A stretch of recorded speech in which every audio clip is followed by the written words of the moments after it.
Jadi begini, siapapun kita, tidak hanya orang dengan disabilitas, kita memerlukan belajar supaya kita bisa macam-macam. Padahal saya melihat bahwa kunci untuk sebuah kemandirian ya anaknya harus belajar dan belajar.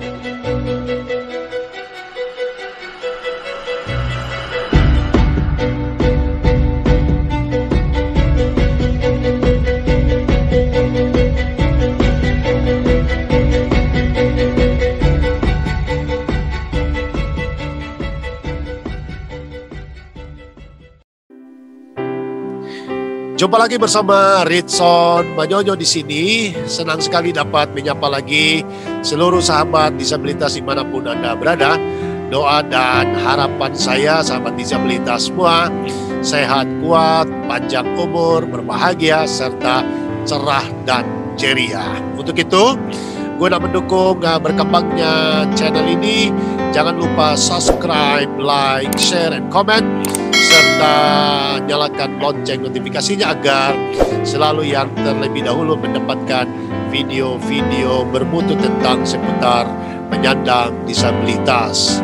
Dan kita berharap dengan tayangan-tayangan yang ada di channel ini bisa menginspirasi dan memotivasi serta mendapatkan banyak informasi terutama yang menyangkut disabilitas. Dan saya secara pribadi pada kesempatan kali ini sangat bangga dan bergembira sekali karena bisa berjumpa dengan sahabat baik saya, sahabat yang sering berkeliling kemana-mana bersama sekalipun gratis tak dibayar, tapi dia penuh cinta untuk benar-benar menyerahkan hidup, pikiran, ilmunya agar banyak orang tua, banyak lembaga-lembaga yang melayani disabilitas bisa dikuatkan dan diperlengkapi dengan baik. Nah, siapa tokoh kita kali ini? Tidak perlu berlama-lama, kita menyapanya. Salam jumpa, salam sehat, saudaraku, sahabatku Susi Rio Panjaitan, Master of Science. Ya, manakah suaranya? Halo, selamat sore Pak Ritson.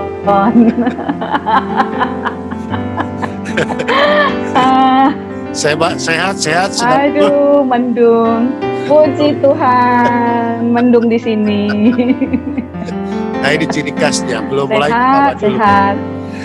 Ciri khasnya belum mulai kawan dulu karena ini pengaruh besar daripada akibat bergaul terus dengan teman-teman disabilitas ini.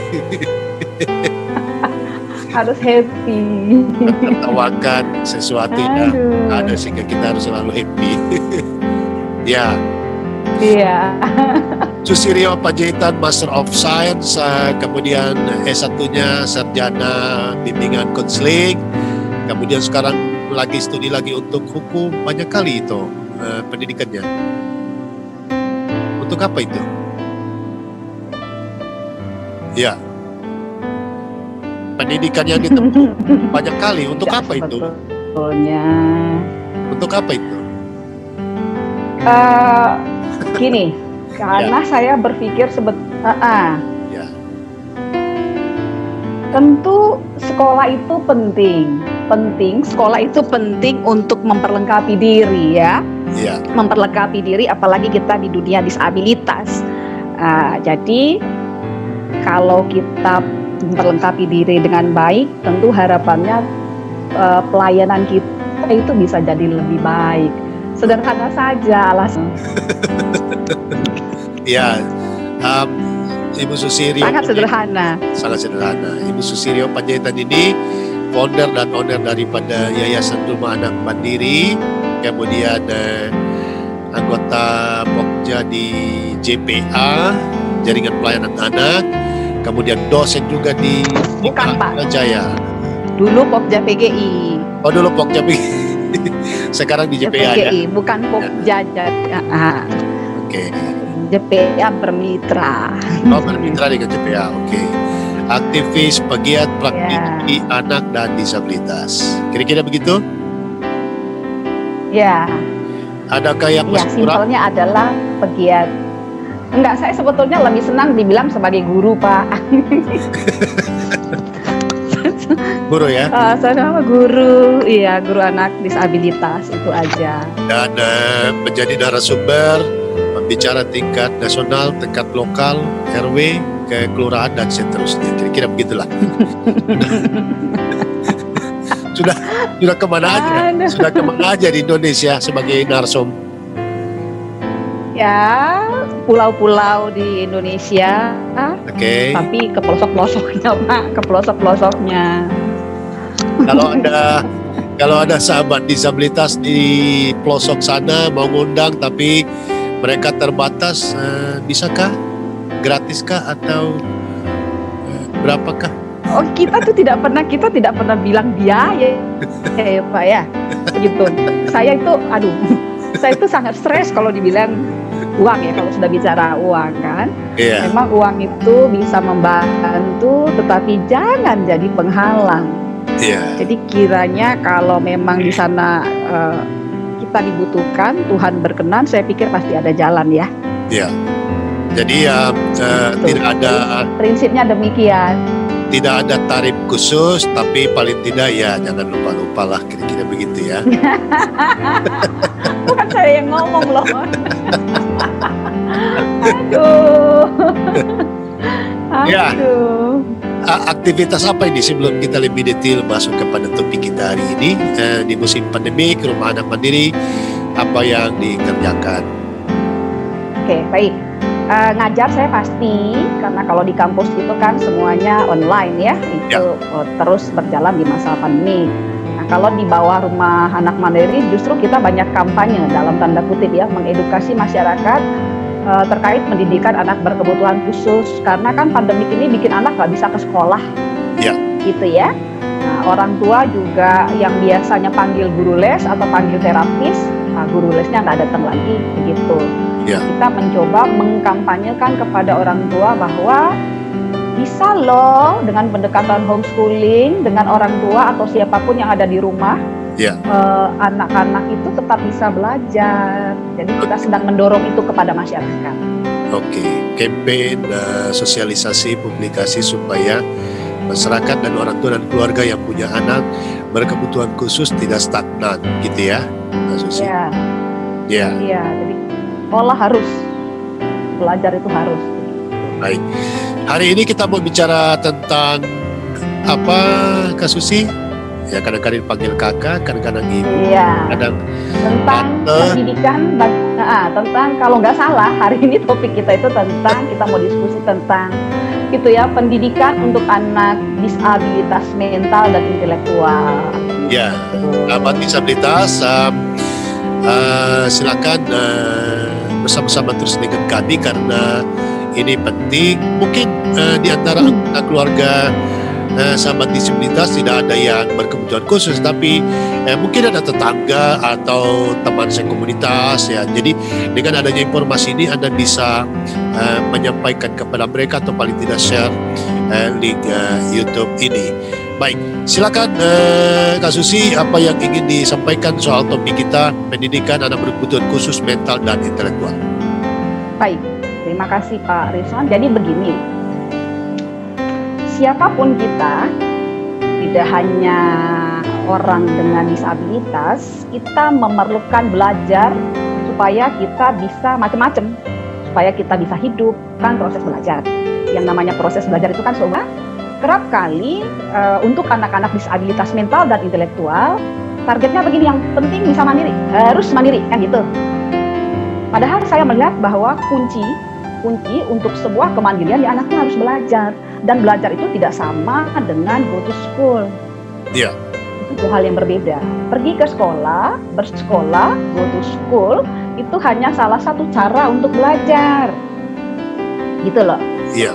Nah, perspektif bahwa sekolah itu sama dengan, perspektif bahwa belajar itu sama dengan dia harus bersekolah di sekolah tertentu, kerap kali jadi penghalang anak tidak belajar. Alasannya nggak ada sekolah yang cocok, mahal, gitu ya. Itu alasan yang saya sering dengar. Kok anaknya nggak sekolah, nggak cocok, nggak ada sekolah yang cocok, begitu gitu ya, anaknya nggak betah, atau kalaupun ada yang dianggap oke, mahal gitu. Nah, ini kan harus diatasi, ini harus dipikirkan bagaimana caranya begitu. Bagaimana caranya harus mereka tetap belajar. Nah, saya menemukan bahwa tadi itu, kalau memang mau seorang anak penyandang disabilitas atau individu disabilitas itu survive, berprestasi, hidup mandiri, bisa memberikan kontribusi kepada bangsa, negara, masyarakat, bahkan dunia, itu tidak mustahil. Syaratnya satu, kasih mereka kesempatan seluas-luasnya untuk belajar. Sama halnya dengan anak-anak non kebutuhan khusus. Nah, sering kali saya melihat ketidakadilan dalam hal pendidikan buat mereka. Tidak adilnya apa? Gini loh, mereka disuruh belajar anaknya dari diagnosa turun, katakan diagnosa turun dari umur 2 atau 3 tahun. Belajar terus nih, belajarnya lewat terapi, lewat sekolah dan macam-macam. Lalu ketika anak itu umur 13 tahun, kita berharap dia sudah mandiri. How come berpikirnya begitu? Sedangkan anak tidak berkebutuhan khusus saja 13 tahun belum ada yang benar-benar bisa mandiri toh. Gitu. Jadi ada yang saya lihat tuh tidak pas. Ekspektasinya, caranya itu kurang pas. Padahal kalau kita mau lihat, mau jujur, anak-anak disabilitas tentunya seperti yang sering saya pegang, misalnya anak-anak dengan Down syndrome, anak-anak dengan autisme, itu dia punya 3 kelompok gaya belajar atau kemampuan belajar. Yang pertama itu mampu belajar di sekolah reguler.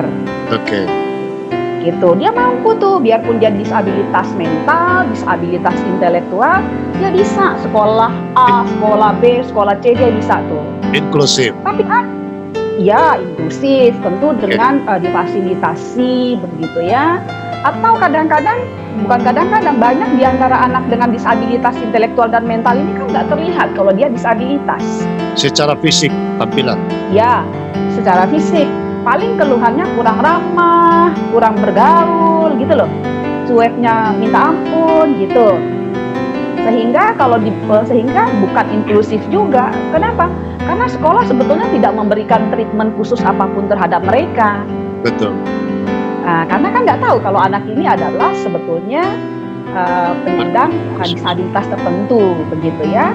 Kayak belum lama itu klien saya ada SMP itu kondisinya SMP kelas 3 kalau nggak salah nona ini.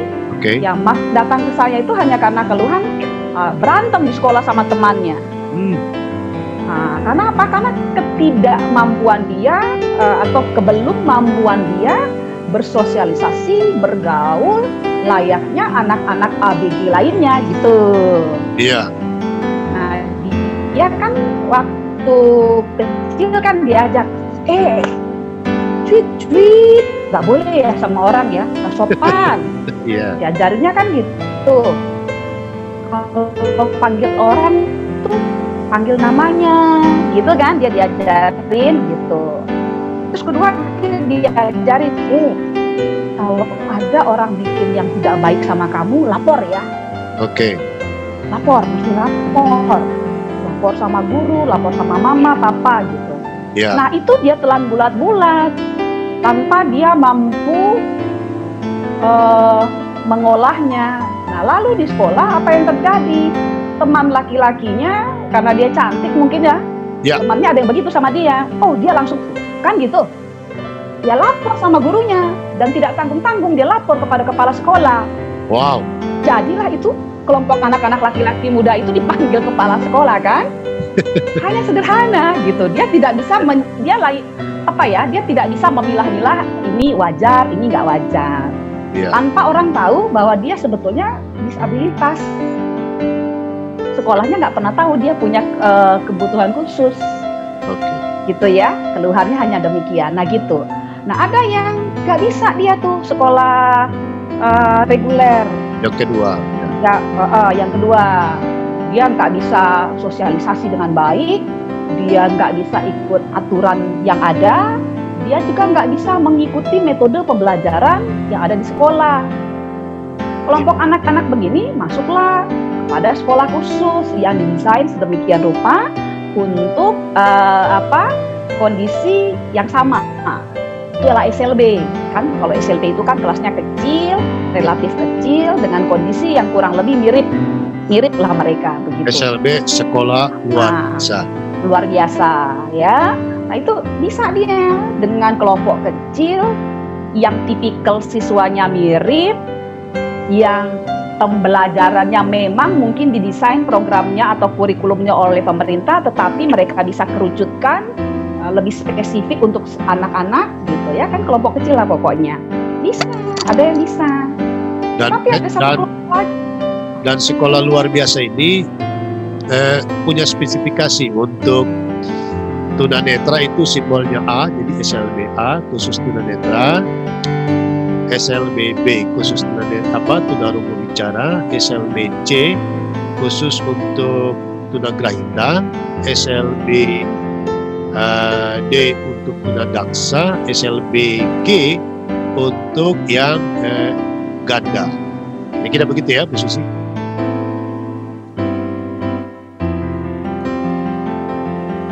Ya. Silakan Bu Susi.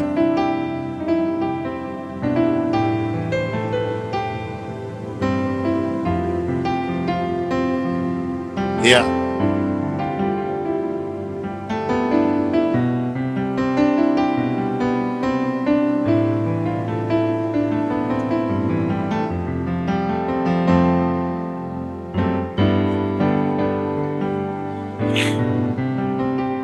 Nah, halo?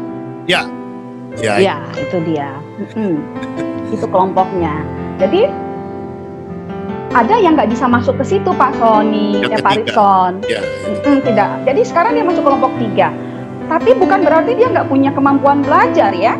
Dengan pendekatan yang individual, dengan kurikulum yang didesain sedemikian rupa secara individual, tentu dengan asesmen yang sifatnya individual, dia masih mampu belajar. Sangat mampu belajar, waktu yang ditentukan dengan sesuai anak. Ini saya sebut pendekatannya homeschooling. Begitu.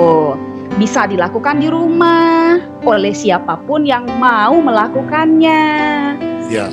Jadi kalau yang penting caregivernya, mungkin orang tuanya memang mau belajar bagaimana mengajar anak ini, bagaimana mendesain program kurikulum buat mereka. Nah, kalau awalnya belum tahu, bisa belajar. Nanti setelah itu kan mahir sendiri.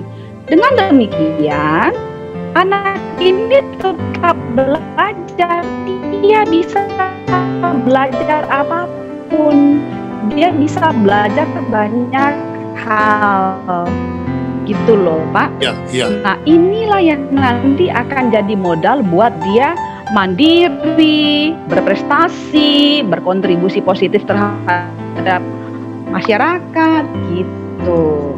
Jadi tetap bagi saya nggak ada loh alasan yang bisa diterima kalau anak itu tidak belajar. Tidak ada alasan bagi anak berkebutuhan khusus untuk tidak belajar. Gitu kira-kira Pak. Hak dasar anak berkebutuhan khusus juga yang menjadi bagian daripada anak Indonesia adalah salah satunya pendidikan. Jadi mereka wajib mendapatkan pendidikan. Nah, bagaimana apabila ada para sahabat disabilitas di luar sana yang kagak mengerti mau kemana, mau apa, bagaimana caranya, itu mereka harus bagaimana, Bu Susi? Jadi sebetulnya ada beberapa hal yang bisa dilakukan. Kalau sekarang kan sebetulnya mendapatkan informasi dan akses sebetulnya juga adalah hak daripada disabilitas ya, sama seperti halnya kita. Saya pikir kayak Ritson Manyonyo Channel seperti ini kan juga sudah memberikan informasi kepada masyarakat bahwa bisa loh anak berkebutuhan anak dengan disabilitas itu, orang dengan disabilitas itu belajar. Jadi bisa kita lihat sumber informasinya banyak. Kalau kita di kota lebih mudah mengakses di internet. Itu kita bisa dapat informasi yang sangat banyak di sana. Dan kemudian memang ya tugas kita sebagai pemerhati atau pegiat dari pendidikan untuk penyandang disabilitas adalah untuk mengkampanyekan ini terus. Ayo sekolah, ayo sekolah, ayo sekolah. Caranya begini. Sekolah di sini maksudnya tidak mesti go to school ya, tapi bisa sekolahnya di rumah, sekolahnya di mana. Yang penting harus belajar, mempelajari apapun yang bisa dia pelajari yang berguna untuk kemandiriannya, berguna untuk masa depannya. Dan tidak mustahil dia juga bisa memberikan kontribusi positif tidak hanya bagi keluarganya, tapi juga untuk masyarakat dan dunia. Itu saya yakin sekali, itu pasti bisa. Tidak mungkin manusia tidak bisa dilatih. Dan bagi para orang tua yang memiliki anak berkebutuhan khusus di luar sana, di daerah, dapat mencari informasi di RT, RW atau di kelurahan, kecamatan, atau di dinas sosial, karena pasti ada data di setiap kabupaten kota di Indonesia ini, sekolah-sekolah luar biasa yang bisa mereka datangi. Nah, sekarang kita ke definisi kira-kira Bu Susi. Apa sih sebenarnya definisi anak berkebutuhan khusus mental dan intelektual? Kalau undang-undang, sebetulnya undang-undang penyandang disabilitas dia punya definisi sendiri ya. Tetapi kalau saya punya definisi sendiri juga tentang disabilitas. Karena itu kembali kepada mindset sebetulnya. Disabilitas berarti dalam satu abilitas atau kemampuan tertentu, begitu ya. Begitu kan kalau dibikinkan bahasa bebasnya. Dan pada dasarnya menurut saya semua orang tuh punya disabilitas dalam hal tertentu. Semua orang. Semua orang. Dan semua orang berpotensi menyandang disabilitas. Sekarang kita ketawa-ketawa nih merasa nggak menyandang disabilitas. Tetapi disabilitas itu bisa terjadi kapan saja dan oleh apa saja. Ya kan? Ketidakmampuan memanage diri, misalnya kecelakaan, penyakit, itu bisa membuat kita menjadi disabilitas begitu. Supaya kita dengan demikian menjadi berempati kepada disabilitas, begitu loh. Saya mungkin nampaknya tidak disabilitas, tapi bisa entah karena kecelakaan, fungsi otak menurun drastis, kan itu menjadi disabilitas intelektual dan mental. Aduh, janganlah. Penyakit, gitu kan? Kalau Bu Susi yang sudah disabilitas, supaya ngajar lagi, janganlah. Bukan, maksud saya gini, supaya orang nggak underestimate dengan disabilitas dan menganggap mereka kelas 2. Betul. Itu pertama terkait disabilitas. Dan semua orang sebetulnya punya keterbatasan dan perlu akses. Tadi saya baru mata kuliah tentang bimbingan konseling buat anak berkebutuhan khusus. Siapa sih yang nggak perlu akses saat ini?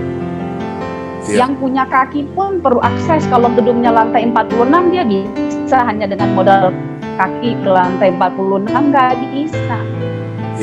Perlu akses berupa lift, tangga, segala macam gitu. Pun halnya dengan disabilitas, tinggal diberi akses. Kalau mereka diberi akses, difasilitasi sedemikian rupa, bisa dong begitu. Kalau lebih spesifik, nggak cepat menyerah, mungkin memang cara ya hanya lebih spesifik adalah dia hanya membutuhkan cara tertentu. Orang yang karena kondisi tertentu membutuhkan cara tertentu, begitu loh. Nah, anak autis karena kondisinya tertentu, lebih spesifik lagi ya, dia punya kebutuhan khusus. Khusus untuk mental dan intelektual, lebih spesifik definisinya ya. Kok intelektual itu kan gara-gara karena kondisi intelektualnya yang berbeda dengan orang lain, dia membutuhkan akses yang berbeda. Mungkin akses yang lebih tinggi, cara yang berbeda, karena kondisi mentalnya, karena kesehatan mentalnya, dia membutuhkan pendekatan yang berbeda. Diajarkan, dilatih dengan cara yang berbeda. Jadi keywordnya atau kata kuncinya adalah berbeda, itu saja. Kebanyakan penyebab anak berkebutuhan khusus mental intelektual ini yang selama di riset oleh Bu Susi apa? Ya kalau itu kan tidak ada yang bilang pasti yang saya baca literasinya, tetapi kan diduga Diduga karena faktor lingkungan, karena faktor gen maksudnya kondisi sejak lahir, maka terjadilah perbedaan-perbedaan itu. Kalau dengan mental itu kan memang dia punya sesuatu di otaknya beda, sama sebetulnya dengan teman-teman yang intelektual begitu. Nah, apa penyebabnya itu yang tidak bisa dipastikan dengan pasti. Iya. Gitu, itu yang tidak bisa dipastikan dengan pasti. Sejauh literatur yang sependek literatur yang saya pernah baca, semuanya mengatakan demikian, tidak ada hal yang pasti. Nah, itulah tadi sebabnya saya bilang kalau gitu siapapun beresiko bisa. Ya. Dan untuk lihat mereka lebih detail, teman-teman atau anak-anak berkebutuhan khusus mental dan intelektual ini, apakah ada ciri-ciri fisik atau perilaku khusus? Karena kadang-kadang kan di masyarakat itu kalau banyak sekali stigmatisasi atau idiom-idiom yang dasar lu, idiot lu, nah itu. Jadi kadang-kadang orang berperilaku ini aja ada labelnya. Nah, ini anak-anak berkebutuhan khusus yang mental intelektual, adakah ciri-ciri khusus atau perilaku khusus yang mereka tampakkan? Jadi kembali Pak Sony, Pak Ritson, kembali kepada dia jenis yang seperti apa. Kalau yang intelektual itu kan bisa autism, bisa Down syndrome, begitu kan? Nah, tentu ini karakteristiknya berbeda.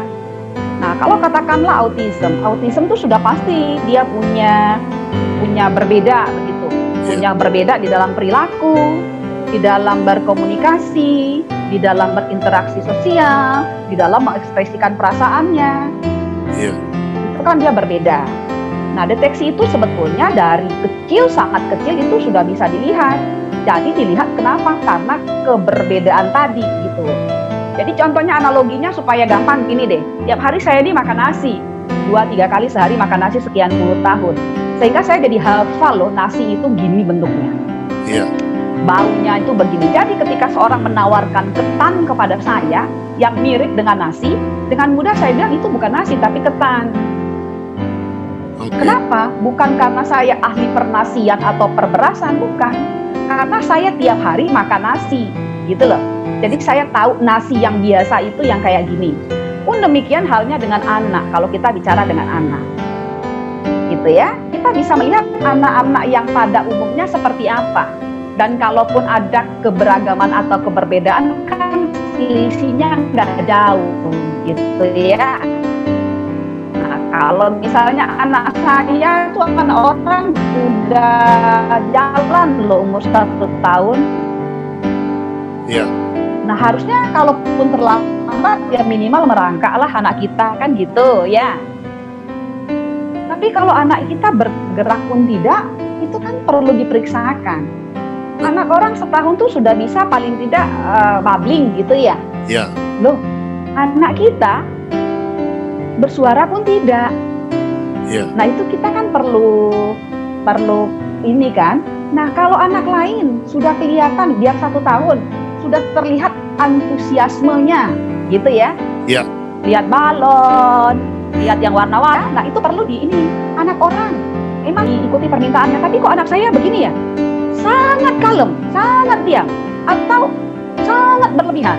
Nah, itu kan sesuatu yang perlu kita layak konsultasikan kepada mereka yang memang keahliannya di bidang ini. Jadi dari dini itu sudah bisa. Screening awal itu kan kita sudah bisa lihat dari rumah, sejak anak itu kecil. Nah, untuk mendapatkan diagnosa yang pasti, tentu itu harus turun dari ahlinya. Kayak disabilitas mental dan intelektual itu tentu tidak sembarang orang boleh menurunkan diagnosanya. Itu hanya boleh turun dari psikolog atau psikiater kan. Itu Pak Ritson. Itu yang ingin saya konfirmasi, untuk bisa memastikan bahwa anak kita itu berkebutuhan khusus, lebih spesifik lagi mereka berkebutuhan khusus mental dan intelektual. Siapa yang berhak dalam tanda kutip memberi label diagnosa. Siapa? Diagnosa. Sebetulnya diagnosa itu turun dari psikolog klinis atau psikiater. Mereka lah profesional yang memang punya license untuk melakukan itu.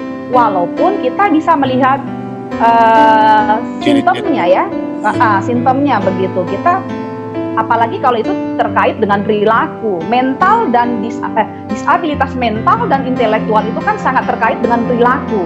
Iya. Sangat terkait dengan bagaimana cara dia berurusan atau berinteraksi dengan orang lain, bersosialisasi dengan lain, beradaptasi dengan lingkungan, yang merespon yang terjadi di sekelilingnya. Kita sudah bisa lihat itu. Ini kayaknya ya, tapi yang berhak melakukan itu kan ya dokter, karena mereka lah yang punya keahlian untuk itu, karena banyak kondisi-kondisi. Mereka yang punya kapasitas, mereka yang punya license untuk itu, mereka yang punya mereka lah yang punya begitu. Dan membedakan, jangan begini, mirip tapi bukan. Nah, mereka kan nanti yang tahu, karena kalau kita salah mendiagnosa, salah tata laksana, rugi kan anaknya. Ya, diskriminasi. Dan Bu Susi, kan ada kadang-kadang kita menemukan anak kita sudah di umur 7, umur 10, umur 15, ya 3 tambah 7 aja kagak bisa. Apakah itu masuk kategori mental intelektual yang berkebutuhan khusus atau apa? Ya, kalau dia terkait dengan kecerdasan atau kemampuan belajar begitu, kita bisa ajak kepada ahli pendidikan untuk melakukan assessment. Ya. Ya kan?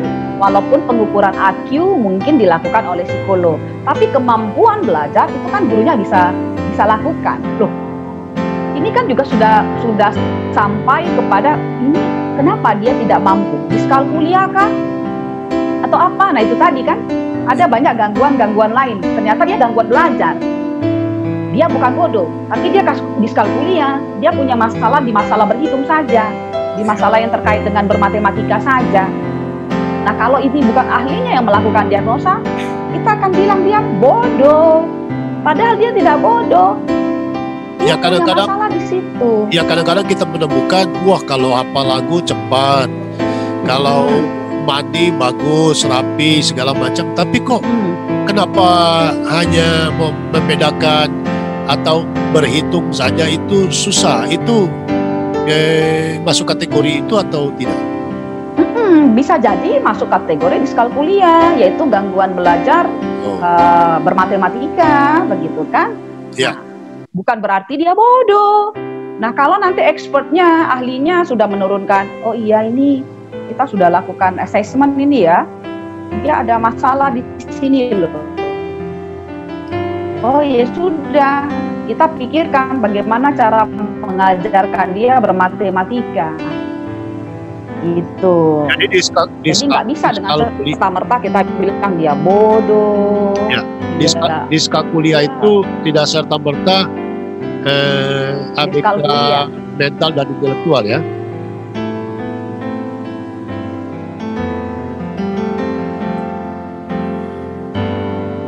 Enggak, dia nggak anak bodoh, dia bukan anak yang nakal.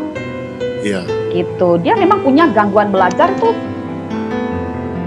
Ini ya, syaraf ini, otak ini bekerjanya kan sangat kompleks ya. Kadang-kadang kita juga tidak bisa paham. Nah, kita kan lihatnya kan detail. Kenapa begini ya? Kenapa itu dia bisa, ini nggak bisa? Padahal ini matematika operasi sederhana. Apa bedanya dengan anak-anak? Ini dia pinter matematika, pinter ini, tapi giliran disuruh membaca teks, kok bermasalah ya? Masa dia nggak bisa membedakan W sama M, P sama Q, B sama D? Gitu kan? Iya. Nah, itu yang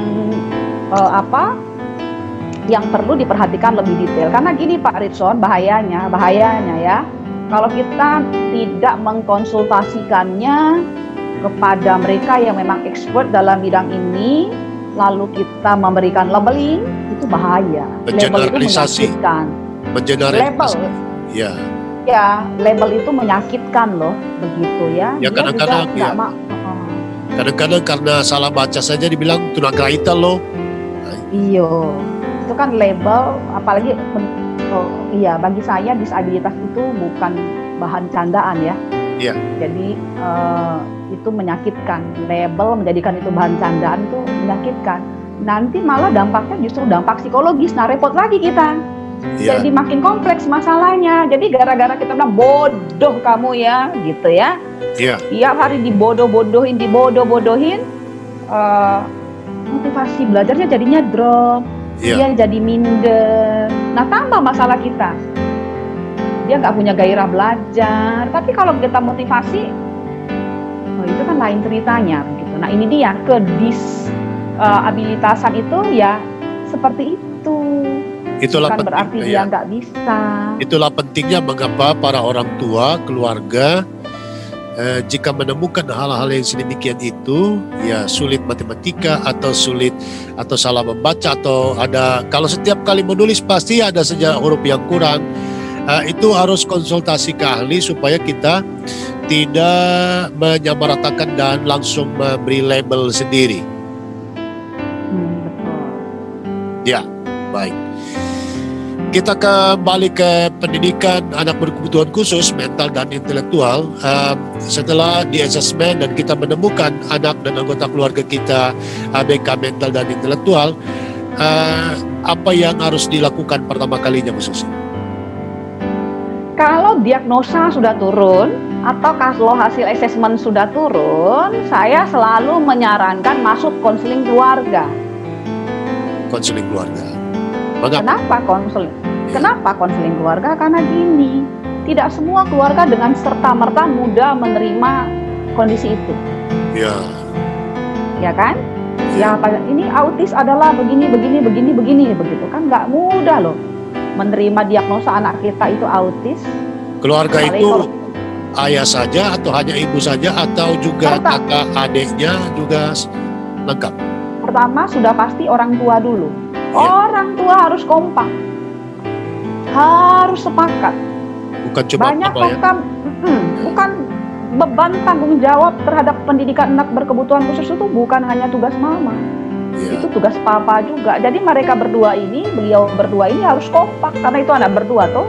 Jadi harus kompak, harus sepakat menentukan apa dan bagaimana. Masuk situ dulu. Lalu sepakat apa yang harus kita lakukan berikutnya. Kuncinya ini di ayah ibu ini, anak, tante, om, nenek itu kan bisa mereka, tergantung mereka begitu loh. Sekunder ya. Jadi enggak. Jadi kalau ini sudah kompak menentukannya, nggak bisa bilang aduh saya sibuk jadi ini tugas istri saya. Atau yang istri bilang aduh ini sibuk kita delegasikan ke suster saja. Nah ini yang biasanya repot. Kiamat sudah. Nah, masuk konseling keluarga. Ini bang, masuk konseling keluarga. Ini loh, anak kita tuh gini. Iya. Saya pernah melihat di beberapa rumah sakit ada konseling diabetes gitu ya. Gitu. Konseling diabetes. Saya waktu itu mikir kenapa ada kok? Karena latar belakang S1 saya kan itu kan dari konseling ya. Jadi saya, oh iya ya, diabetes itu kan melekat seumur hidup ya. Jadi ada yang harus berubah dalam hidup ini. Harus ada perubahan, harus ada yang kita lakukan. Diabetes itu nggak berarti tamat dunia, gitu loh. Bukan berarti kematian di depan mata, bukan gitu. Tapi kita punya cerita khusus nih. Sama dengan anak kebutuhan khusus, sama dengan anak Down syndrome, bisa disembuhkan dengan minum pil tertentu, begitu ya, kan gitu. Bu, anaknya Down syndrome ini ya akan seumur hidup akan menjadi penyandang Down syndrome. Tetapi ada kabar baiknya. Down syndrome itu kan bukan berarti tamat riwayat, bukan berarti anaknya nggak bisa mandiri, bukan berarti anaknya nggak bisa berprestasi, bukan berarti nggak berkontribusi. Yuk kita carikan, kita pikirkan sama-sama kira-kira apa nih. Oke, nanti Bapak Ibu tugasnya lihat ya, di rumah itu dia senangnya apa. Catat senangnya apa. Terus kolom kedua nanti Bapak Ibu juga ingat apa yang dia paling tidak senang. Pokoknya dicatat semua apa yang kita lihat, apa kita dengar tentang anak ini. Iya. Gitu. Lalu dengan didampingi dengan konsultannya itu, ya mereka, oh iya, dia punya kecenderungan senangnya ini. Ya yuk, coba kita berangkat dari senangnya dia. Kita memberikan kesempatan pendidikan itu kepada dia dari senangnya dia, bukan dari senangnya bapak ibunya. Iya. Gitu. Nah itu biasanya jauh lebih efektif, Pak. Ya. Langkah awal konseling keluarga membuat ayah, ibu, atau keluarga inti untuk punya perspektif yang sama, penerimaan yang sama, cinta yang sama, dan setelah mereka menerima, langkah apa lagi yang harus mereka lakukan? Nah, sudah sama kan nih? Nah, kalau sudah sama ini ya duduk baik-baik. Nah, gimana nih kita bisa atasi berdua nggak ini? Oh, kebetulan dua-duanya bukan berlatar belakang psikologi, bukan berlatar belakang pendidikan, bukan berlatar belakang disabilitas begitu. Ya. Cari tahu, kita cari yuk konsultan, kita konsultasi dengan ahlinya. Oke. Harus konsultasi dengan ahlinya. Nah, ahli yang baik itu pasti dia harusnya yang baik itu dia akan membantu kan. Oh, ada ahli yang nggak baik ya? Tuh, ya orang kan ada yang baik, ada yang nggak baik, Pak, gitu kan. Selama yang namanya orang kan gitu. Nah, ya kan, jadi ketemu dah gitu. Nanti akan dibimbing. Gimana nih selanjutnya? Apa? Kita berangkat dari mana? Nah, bapak ibunya kan juga harus mau belajar dan belajar. Cari tahu, jangan hanya dengar dari apa kata si konsultan itu kan. Iya. Oh, katakan anak saya Down syndrome, kira-kira pendidikan apa yang cocok buat anak saya?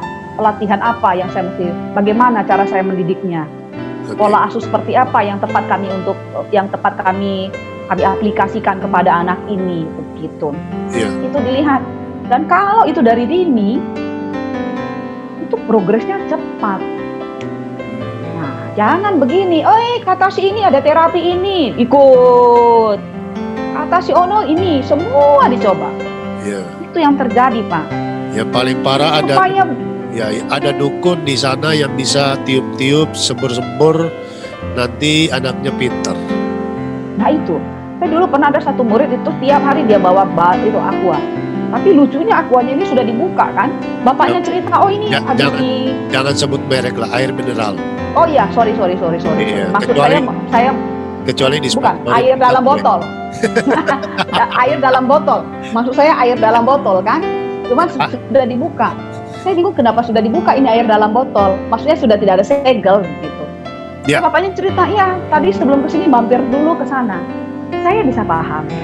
Ya. Saya bisa paham itu. Artinya kita sebagai orang tua pasti akan lakukan apapun untuk yang terbaik untuk anak gitu ya. Pasti gitu. Disuruh apapun mungkin kita akan mau. Yang penting anak saya sehat. Yang penting anak saya maju kan gitu. Ya. Nah, cuman kan itu tadi kita mesti lihat mana yang sudah teruji. Ya, dalam pendekatan pendidikan kepada anak berkebutuhan khusus mental intelektual, adakah alat-alat bantu khusus yang diperlukan sehingga juga mempercepat mereka?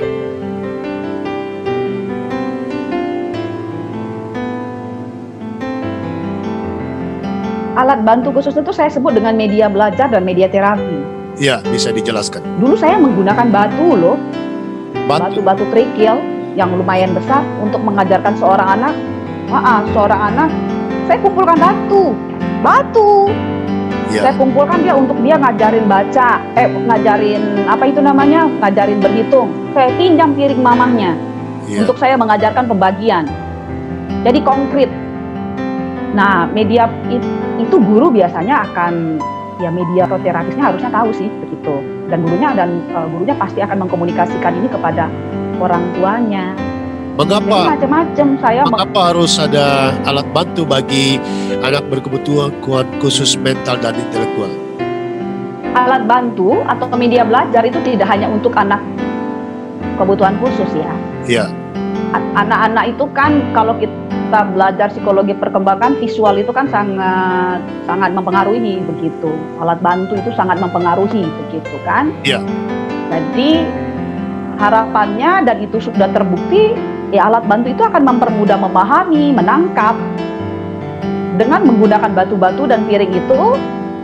Oh, anak didik saya kan, oh ini yang namanya bagi. Ini loh, ada 10 batu.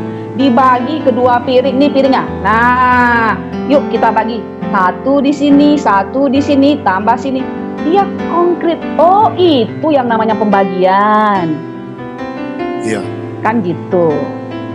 Nah banyak, mau batu kek, mau kayu, apa saja bisa digunakan. Segala sesuatu yang ada di sekeliling kita dan tidak perlu sampai tergoda untuk beli yang mahal-mahal sampai harus susah payah hidup ini. Iya. Mengajarkan IPA waktu itu rasa, saya tinggal minta sama mamanya garam, cuka, cabai, sambal. Ya. Begitu ya. Bagaimana menceritakan gula itu manis itu bagaimana coba? Kan itu abstrak. Dingin itu kayak apa? Ya sudah nih loh, nih gula nih, itu namanya manis. Iya. Oh, ini, gitu kan? Nah, jadi perlu tergantung materinya apa. Ya, kalau teknik berkomunikasi antara anggota keluarga atau dengan guru, dengan anak berkebutuhan khusus mental intelektual, seperti apa modelnya? Gini, komunikasi itu yang baik menurut saya tentu yang dasarnya cinta kasih ya. Saya berkomunikasi sama dia karena saya sayang sama dia. Karena saya sayang sama dia, jadi saya berharap dengan cara berkomunikasi saya atau konten saya berkomunikasi itu bukan sesuatu yang menyakiti dia. Begitu. Ya kalau teman-teman, maksud saya kalau dengan teman-teman tunarungu kan tidak boleh bicara cepat atau iya. Ya, itu dia. Kalau dengan yang mental intelektual, adakah teknik khusus untuk supaya yang kita sampaikan nyampe kepada mereka? Iya, itu dia maksud saya. Jadi punya dulu itu. Setelah saya punya tujuan komunikasi tadi, saya lihat dia. Oh, kalau dia disabilitas mental, saya mesti lihat dulu kondisinya saat ini bagaimana. Iya. Apakah sedang stabil? Kalau saya lihat dia tidak stabil, lalu karena saya tidak peduli, saya bicara saja. Tahu tidak, Bu Guru bilang kamu bodoh sekali dapat 4. Kalau begini, kamu bisa naik tinggal kelas tahu. Iya. Nah itu kan dia akan drop. Nah, tapi nanti kan kalau saya lihat dia stabil, saya bisa pilih. Nah untuk anak-anak kalau yang disabilitas intelektual, oh berarti saya nggak bisa cepat-cepat bicara sama dia. Berarti bahasa yang saya gunakan tuh harus bahasa yang sederhana, yang benar-benar dia pahami dan konkret buat dia. Iya. Begitu. Nah itu cara berkomunikasinya dengan dia, dengan anak-anak ini begitu. Mana yang harus didahulukan materi pendidikan secara teori atau mengembangkan mereka punya kemampuan aktivitas pribadi?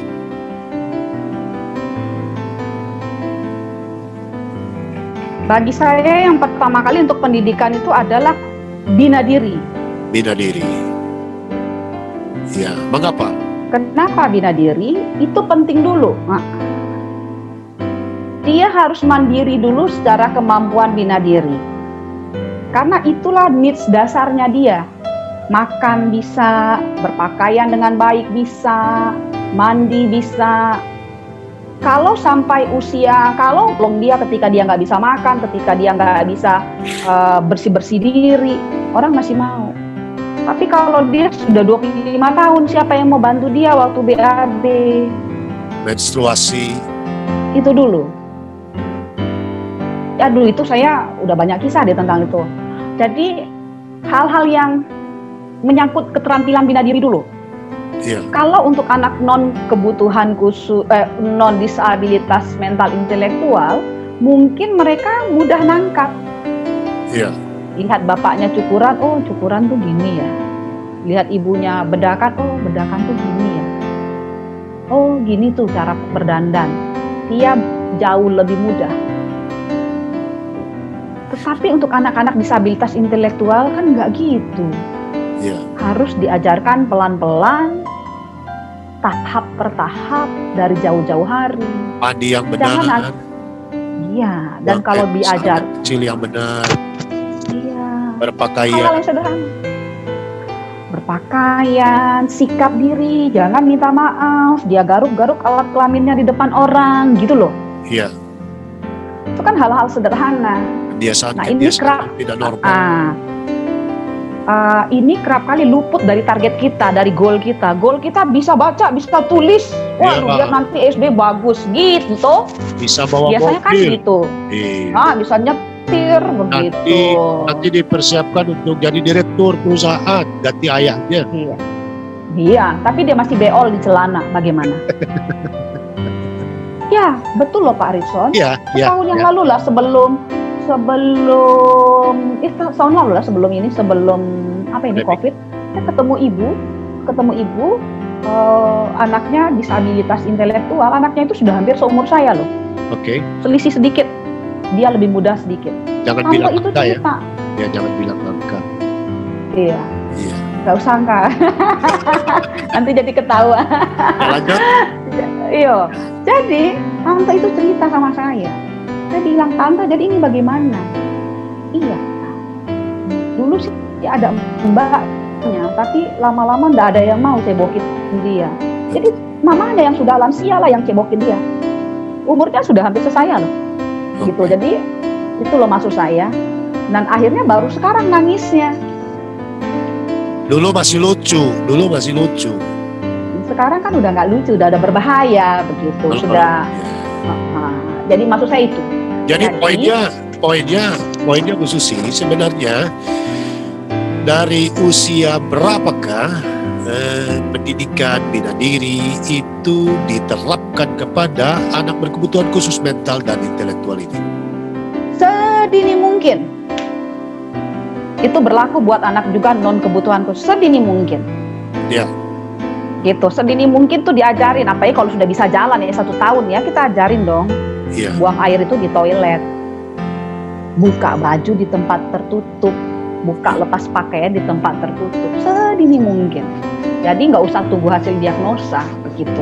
Hanya yang saya lihat tuh gini Pak, kan kalau untuk anak non kebutuhan khusus kan tidak ada training khusus pun rasanya tidak terlalu sulit karena mereka punya kemampuan menangkap yang cukup baik, dengan melihat sekali 2 kali dia langsung bisa belajar gitu toh. Iya. Jadi kebanyakan dari kita kalau anak kita tidak berkebutuhan khusus itu tidak terlalu diperhatikan karena kita berpikir nanti sendirinya juga bisa kok. Nanti dengan sendirinya ini yang ABG nggak usah diajarin pakai pembalut. Pada saatnya dia bisa kok pakai pembalut dengan benar kan gitu. Nah, jadi kita udahlah urusin yang lain nanti habis TK, SD, SMP berikutnya begitu. Beda dengan anak disabilitas intelektual tadi. Kita udah panik nih. Waduh, nanti gimana nih?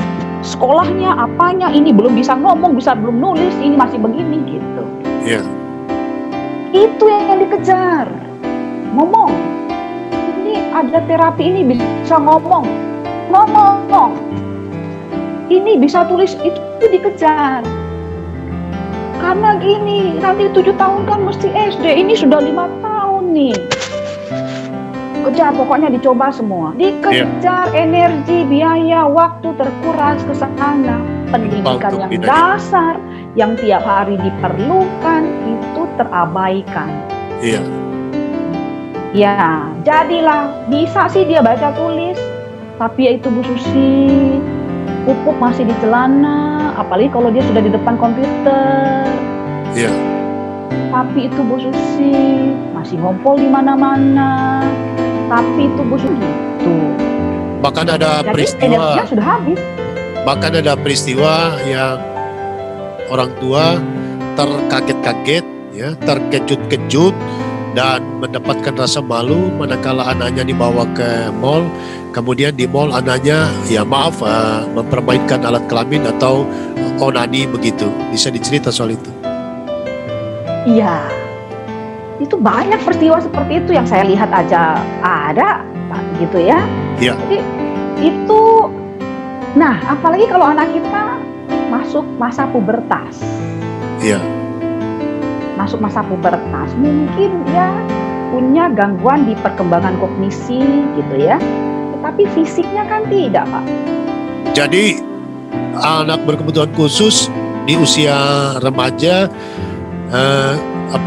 kondisi keadaan seksualitasnya, tumbuh kembangnya maupun saraf-saraf juga tidak ada yang tidak berfungsi. Semua berfungsi. Normal semua. Semua normal. Ya, Dan apa yang harus dipersiapkan orang tua soal yang begituan? Makanya dari kecil itu kan tadi dilatih tuh keterampilan diri tadi itu kan? Ya. Diajarkan. Buka baju. Tidak boleh baju. Tidak boleh lepas buka di sembarangan, begitu ya, gitu. Ya. Dia tahu bahwa dia harus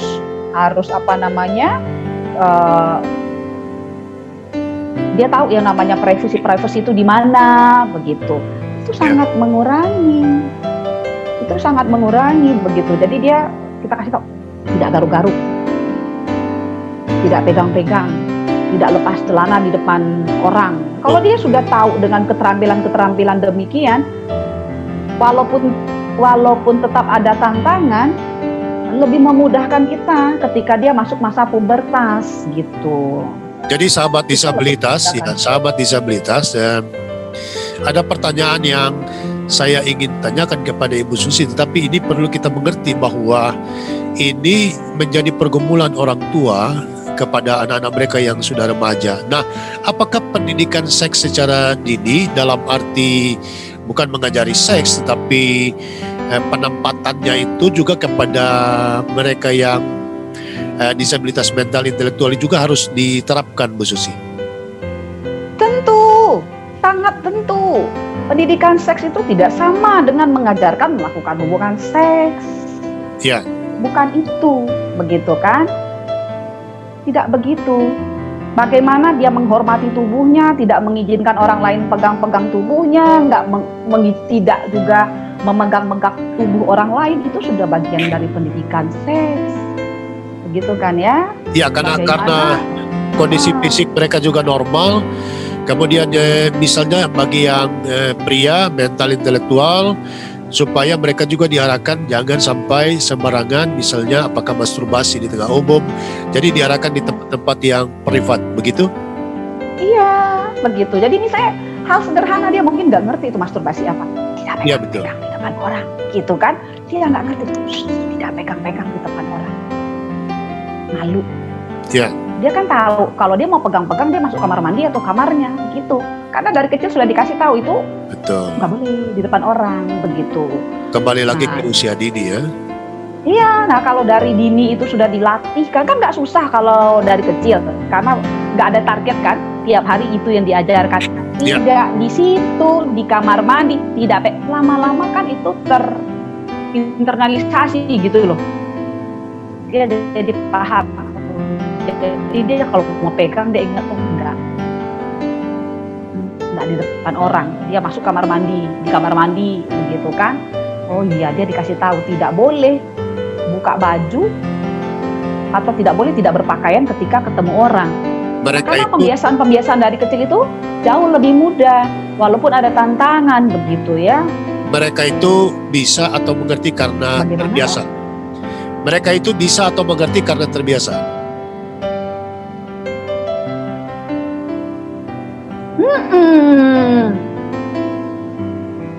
Jadi karena pembiasaan, karena mengerti ya karena dibiasakan. Nah itu kan proses belajar, kan itu belajar. Iya. Baik.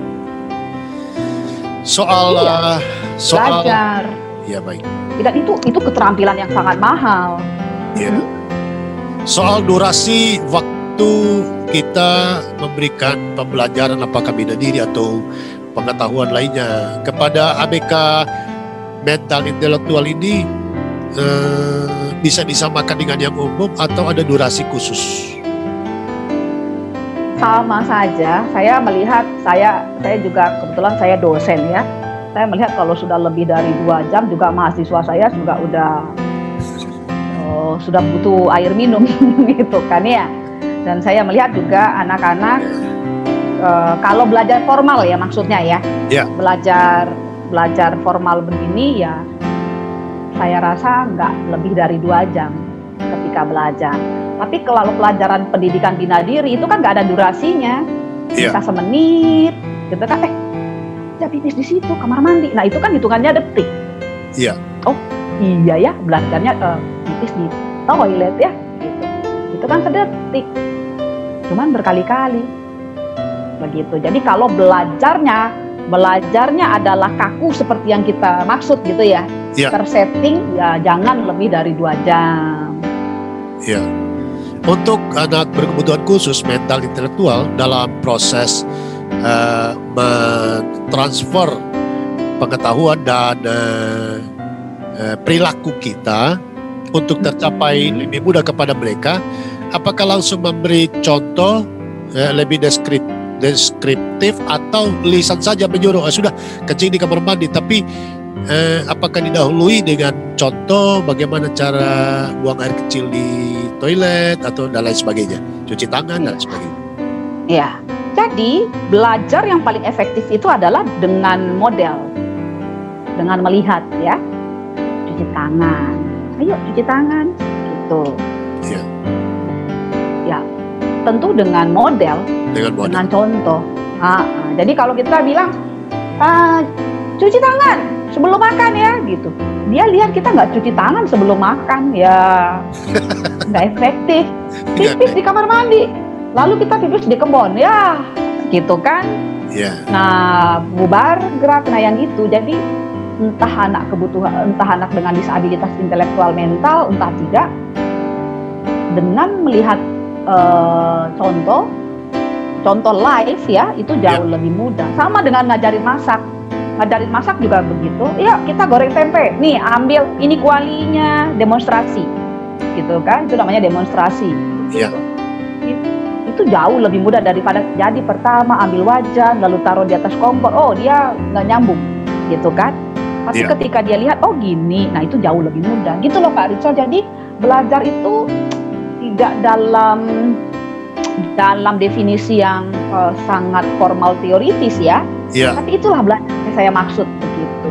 Nah, semua penyandang disabilitas bisa belajar, punya potensi untuk belajar gitu. Dan saya punya pengalaman mahal sekali dengan Carlo, anak saya gitu. Kami kan sudah ada kesepakatan, pokoknya jam 9 malam handphone sudah harus simpan, tidak boleh pakai lagi. Nah, waktu itu satu malam saya dengan dia sudah siap-siap untuk tidur, dia sudah taruh handphone, kemudian saya belum. Si Carlo bilang, kok Mbak Be belum taruh handphone, suruh saya taruh handphone, Mbak Be nggak taruh handphone. Itu jadi iya. Jadi itu jadi taruh dulu, setelah dia tidur baru kita. Iya. Aduh. Iya. Jadi mereka peniru yang hebat.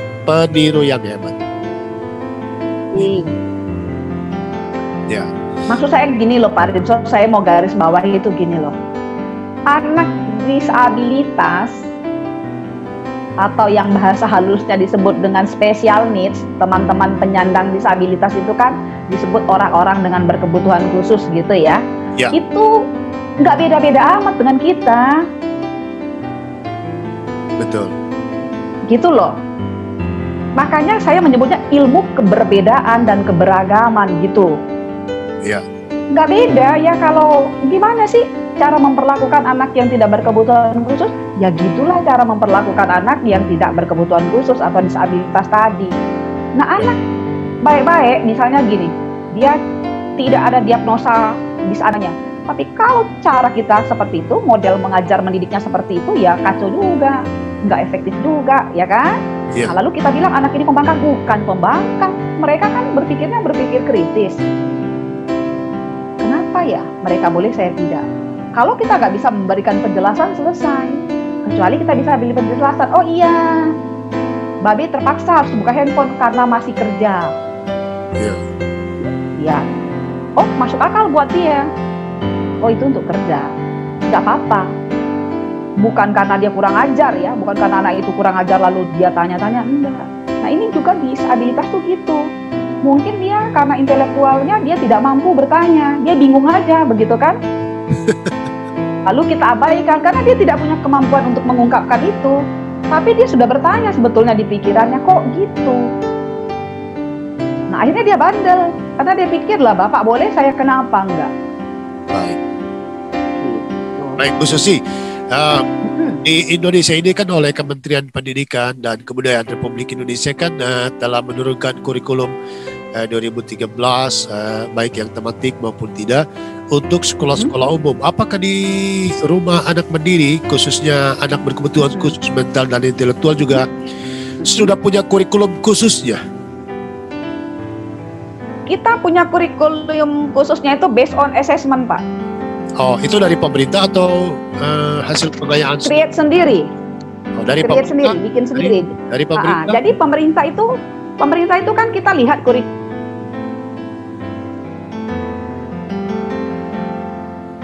Ya.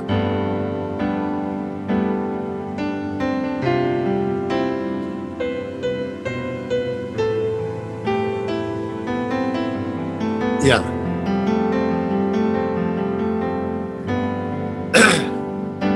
Halo.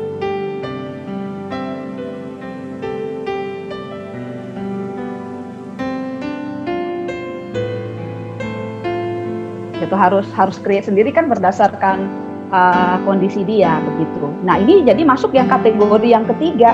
Yang pemerintah turunkan kan cuma yang sampai SLB kan? Iya. Nggak mungkin pemerintah bikin satu-satu. Ada berapa ratus juta ini orang gitu kan? Nah ini dia yang maksud saya. Yang saya maksud itu tadi. Oke, nggak bisa di reguler. Oke, nggak bisa di SLB. Bukan berarti nggak bisa belajar. Bukan berarti nggak punya kemampuan belajar, punya. Tapi bikinlah sendiri, karena nggak mungkin ada lembaga yang bisa bikin. Kok gitu lah, besok ada lagi. Nah kalau bikin berarti itu nggak based on assessment. Jadi kurikulum berbasis individu, jadi per anak ada kurikulumnya dan itu unik. Jadi cuma cocok untuk dia. Iya. Belum tentu cocok buat orang lain gitu. Oh ya, oke, kita mau ikut deh. Pemerintah tuh ada bahasa Indonesia, ada IPA, ada IPS, segala macam ya. Kira-kira nih, kalau saya ajarin dia IPA, IPA-nya kayak apa?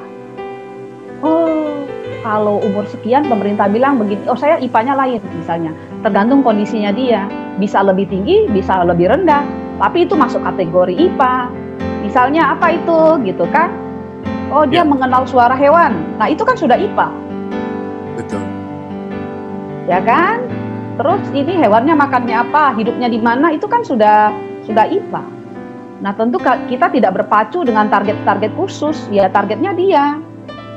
Oke, kemudian adalah sejauh mana pelajaran itu dia butuhkan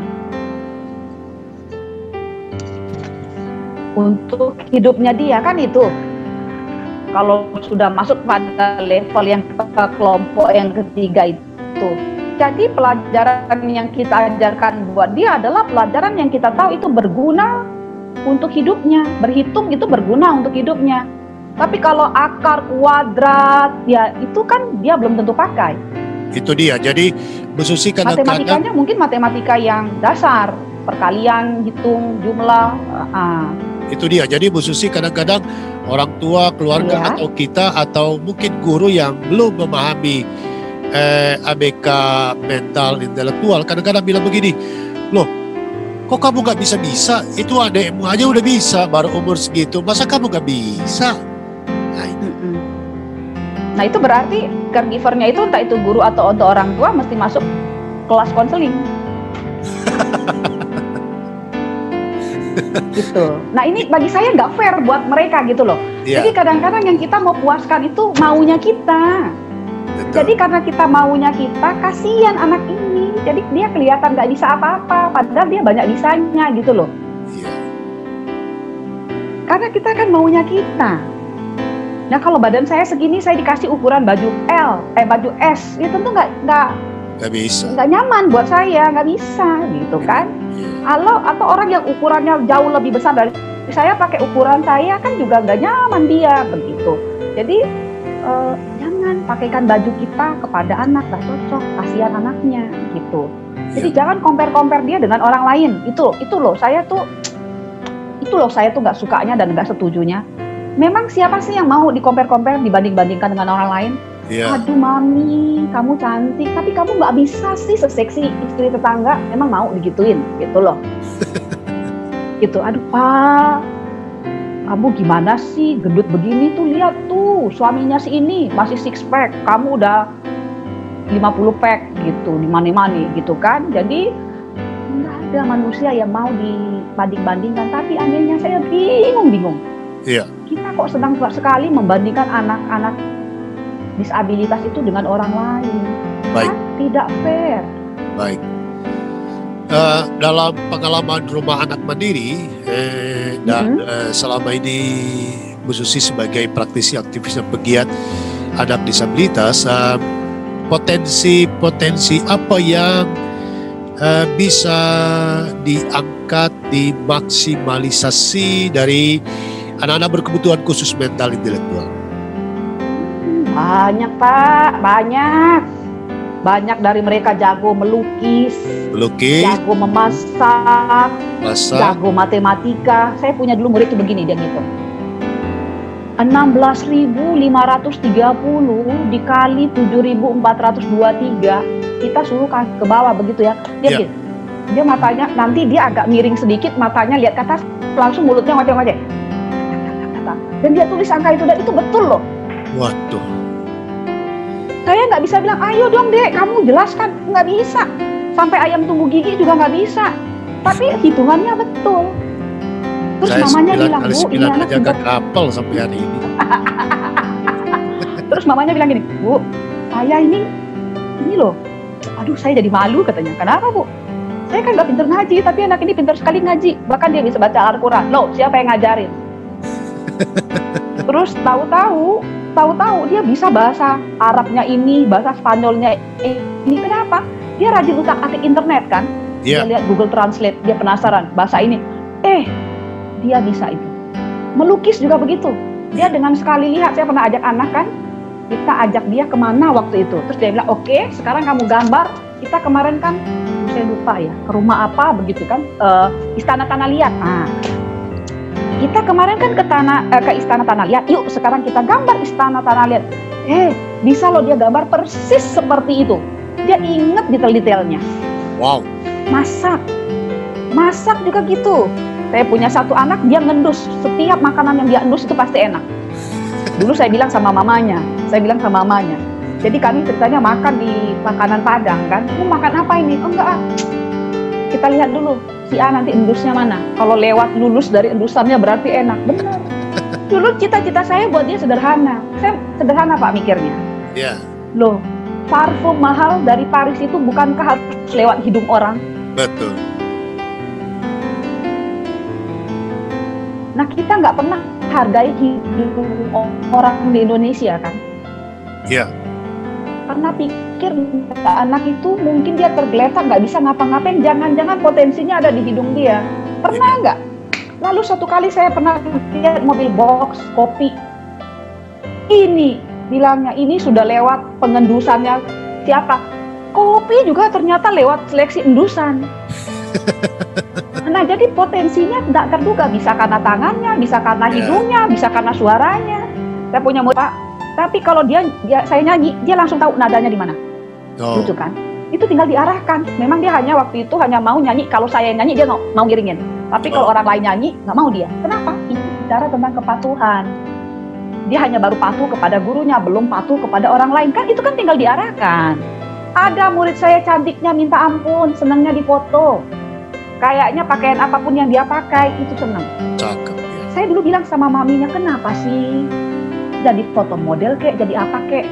Dan dia tahu angle-angle yang bagus. Tapi nggak pernah ada yang lihat itu sebagai potensinya. Dan tidak pernah dihargai. Iya, dulu saya bilang gini, itu mah gampang, dia kan senang bihun goreng. Tinggal bilang, oke, foto yang bagus, jalan yang bagus. Habis ini kita makan bihun goreng. Dia kan senang, rewardnya cuma bihun goreng. Iya. Selesai satu sesi, nggak pernah ada yang berpikir itu potensinya. Jadi kalau Pak Rinson bilang potensinya apa, waduh saya lihat tuh sudah banyak Pak. Cuman saya nggak ada harga itu. Apalagi, satu orang, aduh Bu, anak saya ini Bu, larinya kenceng banget. Saya tuh naik sepeda tetap nggak bisa katanya. kenapa nggak pernah berpikir dia bisa jadi atlet lari? Atlet Paralimpik. Iya, anak ini keren sekali. Jangan-jangan dia atlet biasa juga bisa. Karena dia kan tidak punya permasalahan dalam fisiknya. Iya. Nah, iya coba dibawa ke Gelora Bung apa itu? Gelora Bung Karno. Siapa yang mau dampingin dia? Nggak mau. Nah, satu lagi gini, Bu, ini kayaknya anak saya nggak punya paru-paru. Hah? Nggak punya paru-paru? Iya, kayaknya dia punyanya insang. Dia kalau sudah di air, gitu kan? Saking anak itu ini kan? Kenapa nggak anggap itu potensi? Itu loh maksud saya, Pak. Iya. Kenapa kita anggap potensi itu adalah kalau matematikanya 9, nilai di sekolahnya bagus, itu baru potensi. Jangan batasi Tuhan. Padahal gitu loh. Padahal rapot SD, SMP, SMA itu kagak pernah dipakai kalau ngelamar kerja. Itu sudah, gitu kan? Iya. Nah, jadi kalau kembali kepada pertanyaan Bapak tadi, potensinya Pak, waduh Pak, saya sampai bingung. Semua ada potensinya. Kalau tangannya nggak bisa, jangan-jangan hidungnya potensi. Iya. Gitu kan? Tadi saya bilang paru-paru sampai mamanya bilang dia nggak ada paru-paru, jangan-jangan dia adanya insang. Karena betah di air, begitu kan? Jadi poinnya adalah sahabat disabilitas, ada hal yang berharga di setiap keunikan manusia, bahwa maaf, hanya kita yang tidak punya kemampuan untuk melihat dan menemukan dan menghargai serta mengembangkan dan mengaktualisasikan segala potensi-potensi itu. Untuk itu, kepada orang tua dan keluarga yang memiliki anak berkebutuhan khusus mental dan intelektual, itu bukan kiamat datang kepada keluarga Anda dan pada anak Anda. Ya, tetapi bahwa ada sejumlah peluang, bahwa di balik kelemahan, di balik ancaman, ada peluang dan kesempatan. Ada peluang dan kesempatan yang diberikan oleh Tuhan. Baik, Bu Susi, dalam perjalanan pelayanan rumah anak mandiri, sekarang sudah berapa yang dilayani? Kami nggak pernah hitung, Pak. Karena kan kami lebih kepada, yaitu tadi, memberikan konsultasi, pendampingan. Jadi ini bukan sekolah soalnya. Oke. Tapi kami sudah sejak tahun 2007 atau tahun 2008 ya, gitu. Jadi memang karena ini tidak sekolah, jadi tidak ada data anak yang kita jadi siswa di sini. Yayasan Rumah Anak Mandiri ada di daerah mana, Ibu Susi? Kami ada di Ciledug, tepatnya di komplek ini Farma Hankam, Blok 3 nomor 19. Adakah alamat atau akun FB, IG atau Twitter yang sekiranya ada sahabat disabilitas yang ingin mengaksesnya? Ya.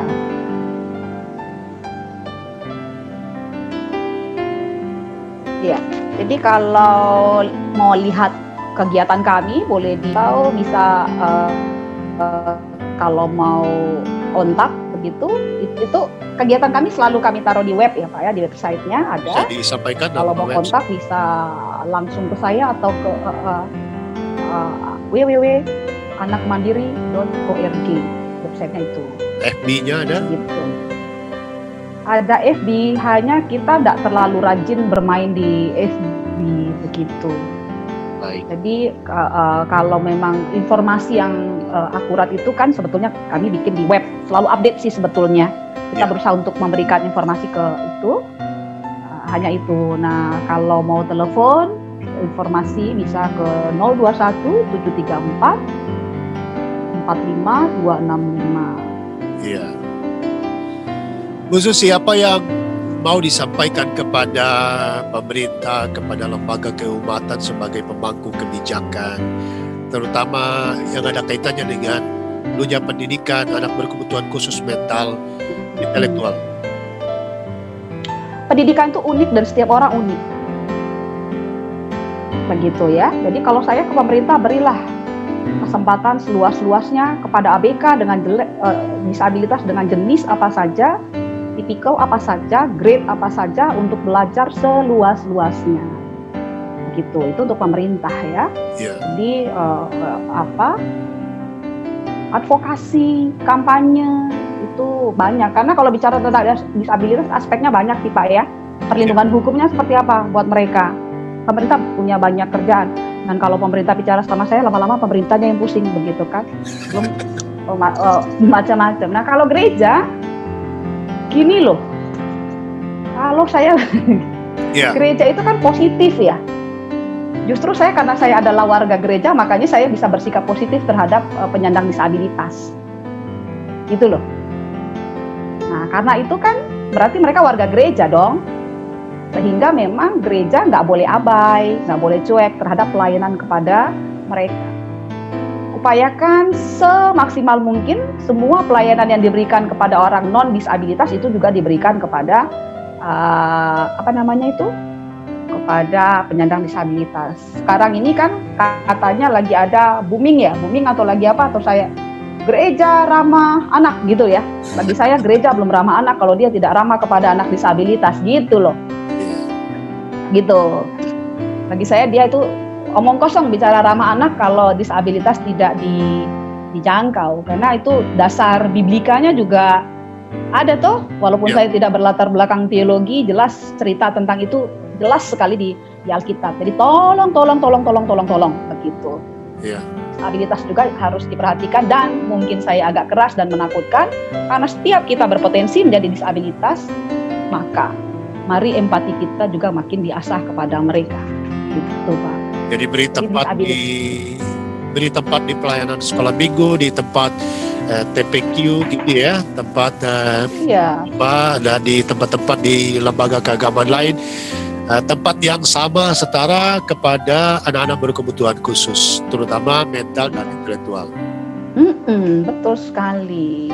Ya, kepada para orang tua keluarga yang sampai hari ini belum move on, masih menangisi anaknya, masih sayangnya, tapi sayang yang salah, sayang yang berlebihan karena tidak dibawa ke posyandu, tidak dibawa ke mall, tidak dibawa ke pasar, tidak dibawa tempat terapi, klinik atau di sekolah. Apa yang bisa disampaikan kepada mereka? Stop. Cukup nangisnya, cukup meratapnya, gitu loh. Itu. Karena terus terang di dalam perjalanan saya ya Pak ya, kerap kali saya lebih lelah berurusan dengan caregivernya daripada anaknya gitu loh. Orang tua maksudnya. Kalau siapapun itu, neneknya lah, siapanya lah gitu kan. Jadi stop. Tuhan baik gitu ya, apapun agamanya. Bawa keluar. Stop. Boleh sedih, boleh. Iya, boleh sedih, boleh. Namanya juga orang. Boleh kecewa, boleh, namanya juga orang, begitu kan. Namanya pengen punya anak cantik, ganteng, cerdas, begitu. Tahu-tahu dapet yang lari-lari sana sini, begitu kan. Boleh, tapi tohnya jadinya, begitu. Ya, karena terlalu lama menangis membuat kita tidak bisa memandang dengan jernih, kan gitu teorinya. Coba nangis, air matanya nutupin pelupuk mata, nggak bisa lihat sesuatu dengan jernih, nggak bisa lihat talenta anak itu, nggak bisa lihat potensinya, nggak bisa lihat apa pintu yang Tuhan sudah buka, begitu ya. Nah, daripada energinya habis untuk nangis, meratapi nasib, menyalahkan orang lain, yuk energinya kita pakai untuk dukung anak ini, dukunglah dia, hanya itu yang dia butuh. Aduh, Bu Susi, saya tertawa terus karena kalau sudah ngomong begitu sudah ada puncaknya karena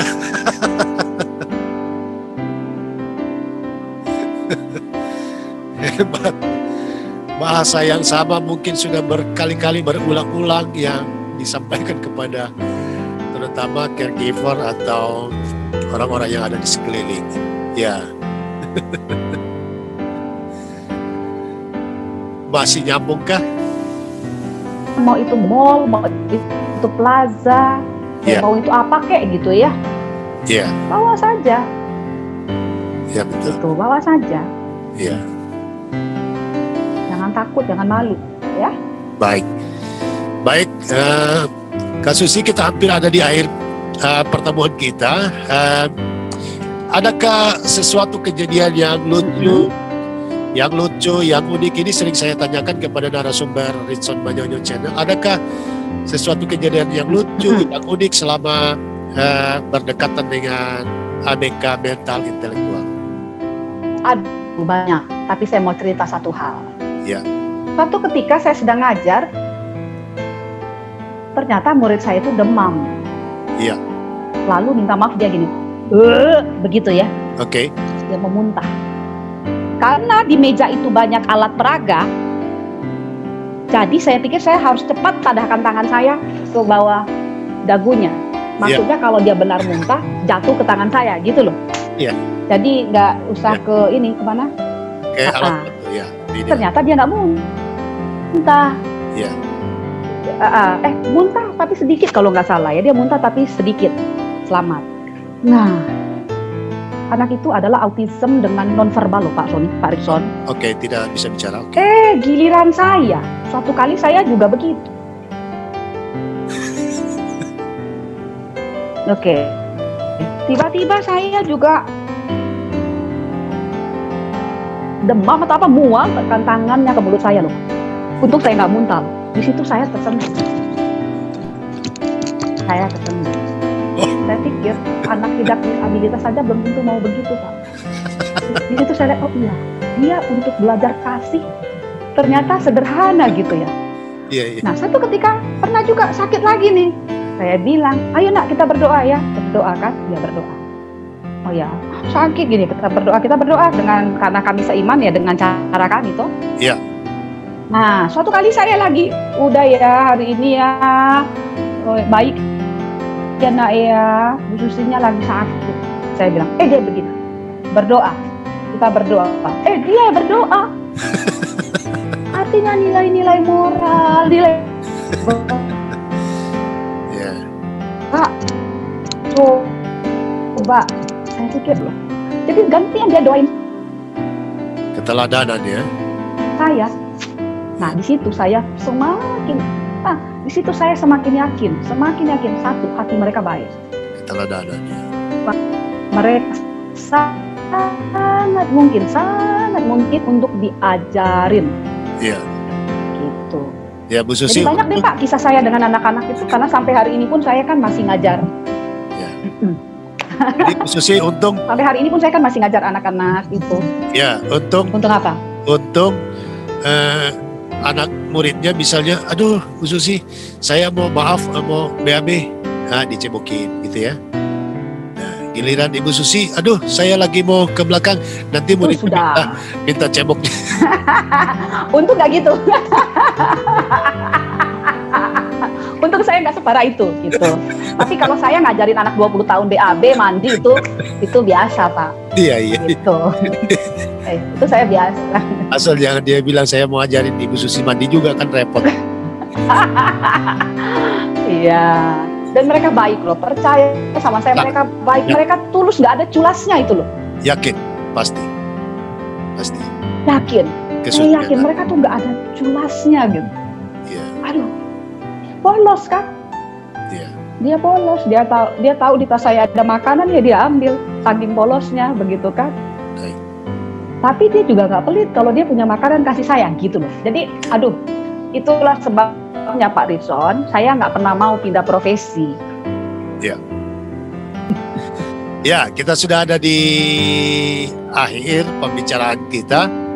Pertanyaan saya terakhir yang selalu saya tanyakan juga kepada semua narasumber adalah, adakah tokoh disabilitas di dunia ini kah atau di Indonesia kah yang dikagumi oleh Bu Susi Rio Panjaitan? Ada Pak Nick siapa itu? Nick Fujisik. Fujisik. Waduh, saya senang lihat wajah beliau. Wajahnya, waduh. Kalau wajah saya tidak menyenangkan.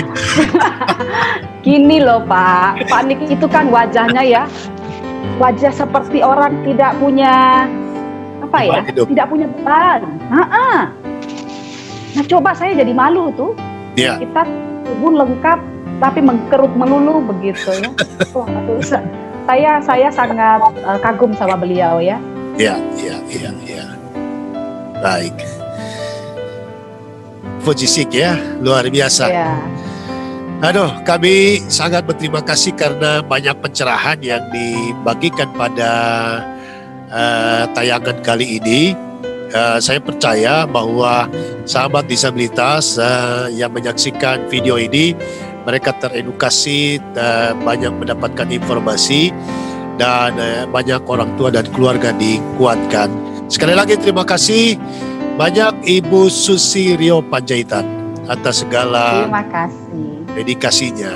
Ya, sahabat disabilitas, agar kita bisa betul-betul hidup berdampingan dan memahami keberadaan generasi disabilitas yang ada di sekeliling kita, maka kita harus dapat melihat.